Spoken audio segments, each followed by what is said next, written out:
डोळ्यासमोर ना पटकन तुंबाड्याच येतो आता, कारण तो सिनेमा होता. सो लोक रेफर करणारच आणि लोकांचा रेफरन्स येणार. मुंजा म्हणजे कोणतं, शेवटी त्या लहान मुलाचाच झालेला राक्षस आहे. तो ये फिल्म में मतलब मैं होता हूँ वो मैंने उसी दिन ही ऑडिशन के बाद सीधा ही मंदिर चला गया था.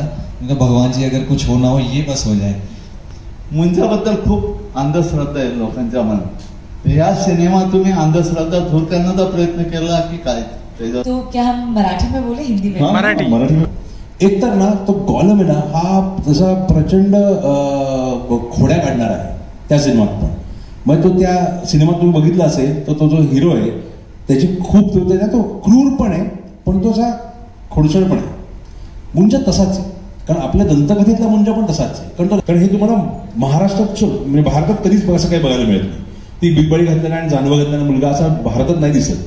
हा खूप त्यातला मराठी पण आहे. आणि मी हे नक्की सांगेन की ही फिल्म पुण्यात आणि कोकणात घडते आणि फक्त कॉमेडी सिनेमा करण्यात मला काही इंटरेस्ट नव्हता. तर तो हॉरर कॉमेडीचा जो एक तो बाज धरण आहे त्या टायमिंगचा मुद्दा आहे तो. तर मी पुण्यात आल्या ना, त्यांना पहिलं काय केलं तर त्यांना ती अप्पाची खिचडी खायला घातली, त्यांना सुजाता मस्तानी प्यायला घातली आणि त्यांना मी बेडेकरांची मिसळ खायला घातली. म्हटलं आता हे या, हे सगळं खा आधी आणि पुण्याचे व्हा आणि मग शूटिंग सुरू करू.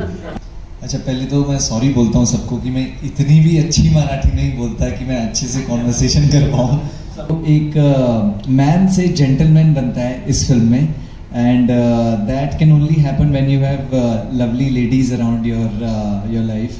तिची डेटिंग लाईफ प्रचंड कन्फ्युज्ड आहे, तर आय थिंक मुली त्याच्यावरती पण कदाचित रिलेट करतील की फक्त हॉरर बघण्याचा प्रेक्षक वर्ग इतका कमी आणि छोटा आहे की त्यांनी सिनेमे चालत नाही.